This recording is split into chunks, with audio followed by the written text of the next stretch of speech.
Sebelumnya, Assalamualaikum warahmatullahi wabarakatuh. Kali ini kami akan menyampaikan pengujian mekanik pada material. Untuk anggota yang pertama, saya Abdi, dengan NIM 2150228, 2 Bulan Agus 2150229, ketiga Rizky Aditya 21530, 4 Randy Prasetyo 21533, kelima Febrian Tito 21540.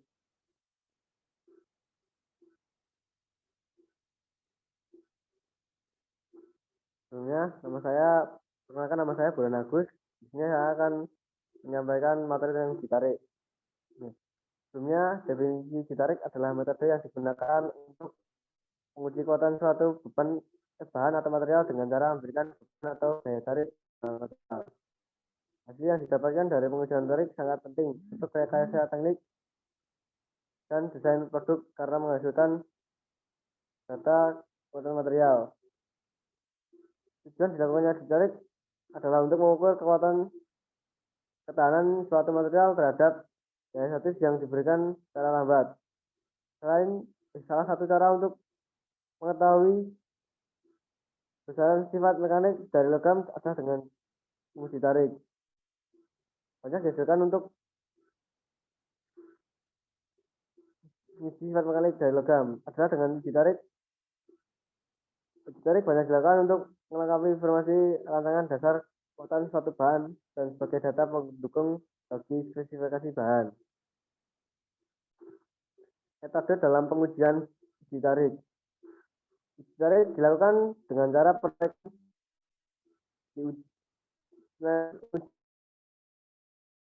sehingga bahan mengalami perpanjangan secara terus-menerus, meningkat dan teratur sampai putus, dengan tujuan menentukan nilai tarik untuk mengetahui kekuatan tarik suatu bahan dalam pembebanan tarik.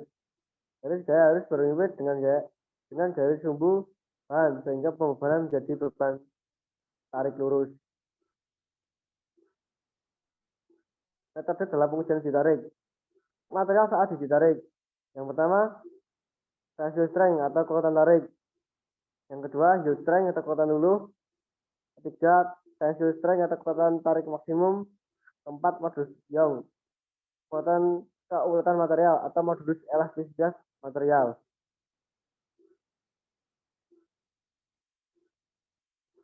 Grafik uji tarik.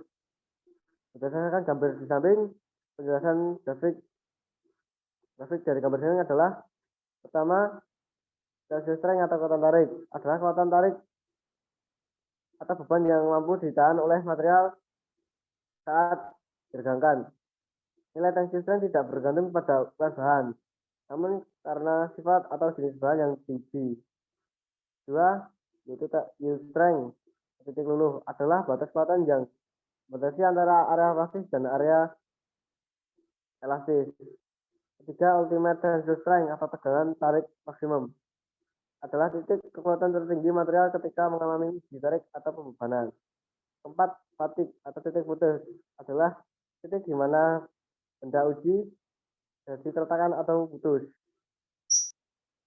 Perkenalkan, nama saya Febrian Tito Sasmo Saputra, NIM 215040. Di sini saya ingin menyampaikan materi yang kedua, yaitu kekerasan material. Kekerasan material merupakan ketahanan suatu material terhadap menahan beban, identitas atau penetrasi, penekan. Kekerasan yang baik umumnya berarti bahwa bahan tersebut bahan tersebut tahan terhadap goresan dan keausan. Ada juga skala kekerasan Mohs. Skala Mohs dibuat pada tahun 1812 oleh geolog dan mineralogi Jerman, yaitu oleh Friedrich Mohs. Skala kekerasan terdiri dari 0 sampai 10. Di dalam tabel di atas terdapat material pellets itu yang material yang paling kecil, dan material diamond itu material yang paling keras. Dan baja itu berada di titik 5-6. Suatu skala ini digunakan untuk suatu perbandingan kekerasan material mineral yang mampu menggores material yang lebih lunak. Ada juga pengukuran kekerasan, yaitu yang pertama metode Rockwell. Metode ini sering digunakan untuk pengujian berkala. Demikian setelah ahli metalurgi yang mengembangkannya di awal tahun 1920. Alat ini berfungsi jika angka kekerasan diperoleh dari derajat indentasi yang dihasilkan oleh indentor di bawah beban statik. Indentor harus lebih kuat atau lebih keras dibandingkan material benda yang ingin diuji. Yang kedua juga ada metode harness. Metode ini hampir sama seperti metode yang pertama, yaitu kerucut intan yang bersudut 120 derajat dengan ujung yang berbentuk bulat atau kerucut. Uji kekerasan ini juga dikembangkan pada tahun 1920. Pengukuran ini berprinsip tekanan yang dibuat oleh indentor ini secara geometrik sama berapapun bebannya. Nama saya Cahya Abdianggoro, NIM 215028. Di sini saya akan menjelaskan materi tentang uji impact. Uji impact adalah pengujian ketangguhan yang dilakukan dengan cara batang dikenakan beban kejut atau impact dengan energi tertentu. Diukur beberapa banyak energi yang digunakan untuk mematahkan batang penguji. Ketangguhan material saat diuji impact dipengaruhi oleh yang pertama temperatur, kedua triaxialitas, tegangan atau bentuk dan ukuran benda, ketiga strain rate atau kecepatan pembebanan. Tujuan uji impact. Tujuan uji impact bertujuan untuk mengetahui kemampuan material dalam menyerap energi impact atau beban kejut, sampai material tersebut mengalami deformasi plastis atau patah. Sumber energi yang digunakan untuk menguji spesimen didapat dari suatu bandul yang mempunyai ketinggian tertentu dan berayun memukul spesimen penguji atau dapat menggunakan gas.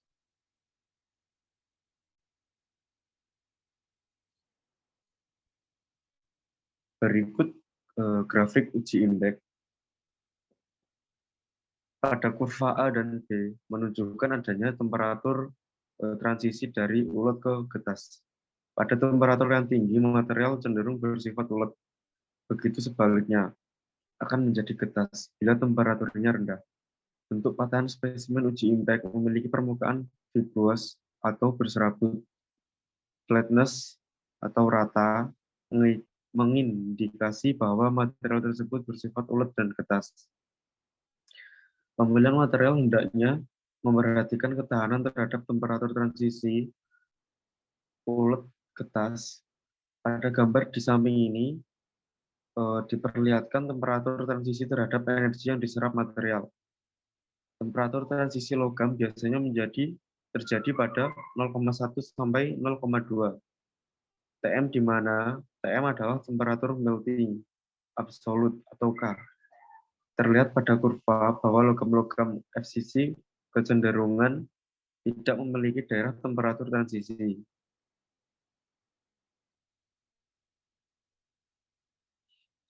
Ada dua metode dalam pengujian impact. Yang pertama, metode IZOT, menggunakan batang impact cantilever. Benda uji IZOT sangat jarang digunakan pada saat sekarang ini. Pada benda uji IZOT mempunyai penampang lintang bujur sangkar atau lingkaran yang dan bertaki V di dekat ujung yang dijepit. Metode yang kedua, metode Charpy, menggunakan batang impact yang ditumpu pada kedua ujungnya. Benda uji Charpy mempunyai luas penampang lintang bujur sangkar dan memiliki takik V min 450 dengan jari-jari dasar 0,25 mm dan kedalaman 2 mm. Benda uji diletakkan pada tumpuan dalam posisi mendatar, dan bagian yang bertaki diberi beban impact dengan ayunan bandul. Benda uji akan melengkung dan patah pada lajur regangan yang tinggi. Assalamualaikum warahmatullahi wabarakatuh. Perkenalkan, nama saya Lendi Prasetyo, NIM 215033. Di sini saya akan melanjutkan presentasi dengan materi fatik. Uji fatik. Fatik adalah bentuk dari kegagalan yang terjadi pada sebuah struktur karena beban dinamik yang berfluktuasi di bawah yield strength yang terjadi pada waktu yang lama. Faktor-faktor fatik: 1.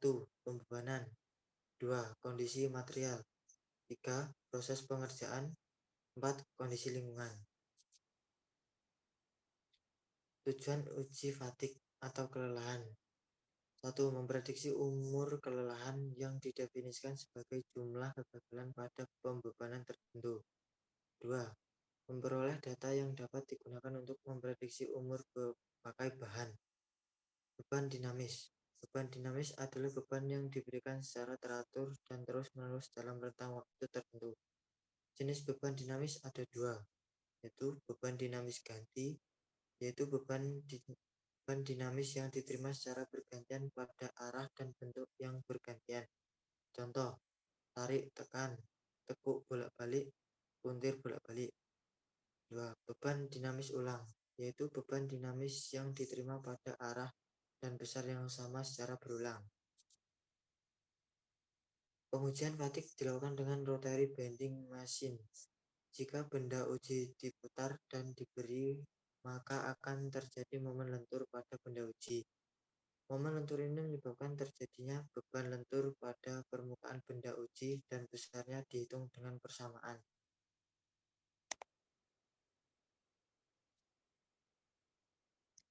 Hasil uji fatik. Pembebanan semacam ini memberikan dampak tertentu pada komponen yang menerima beban tersebut. 1. Batas lelah. Fatik limit endurance limit. Besarnya tegangan maksimum yang tidak berakibat perpatahan pada suatu bahan untuk jumlah beban yang tidak terbatas. 2. Patah lelah. Fatigue failure. Perpatahan yang dialami suatu benda akibat beban dinamis yang dikenakan selama rentang waktu tertentu. Assalamualaikum warahmatullahi wabarakatuh. Perkenalkan, saya Rizky Aditya Fernandi, NIM 215030. Ingin menuliskan dari uji fatik di atas. Materi saya adalah uji creep. Creep adalah deformasi plastis yang terjadi pada material karena diberi beban dan temperatur. Mekanisme deformasi sebagai berikut. 1. Difusi massal. 2. Difusi batas butir. 3. Grid control discoloration creep. 4. Climb controller discoloration creep. 5. Harper down creep. Tujuan uji creep.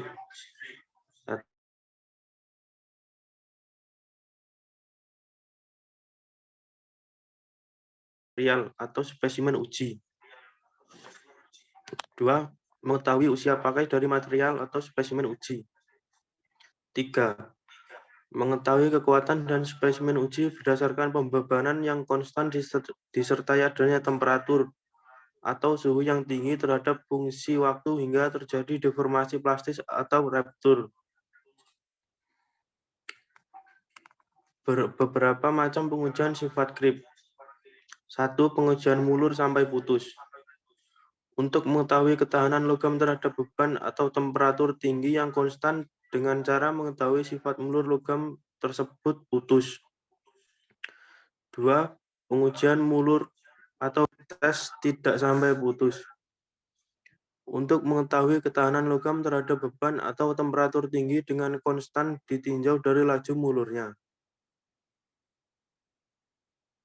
Kemudian, grip pada material logam. Grip test dilakukan dengan uniaxial tension dengan geometri spesimen sama dengan pengujian tensile stress.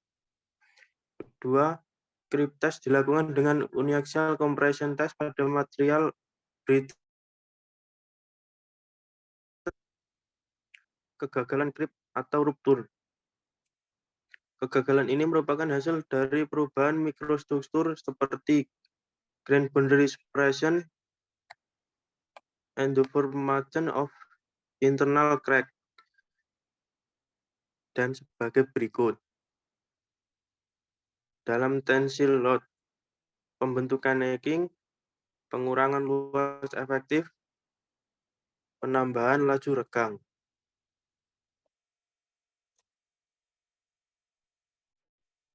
Sekian presentasi dari kelompok kami. Kurang lebihnya sebagai berikut. Maaf jika ada kekurangan dan saya ucapkan terima kasih.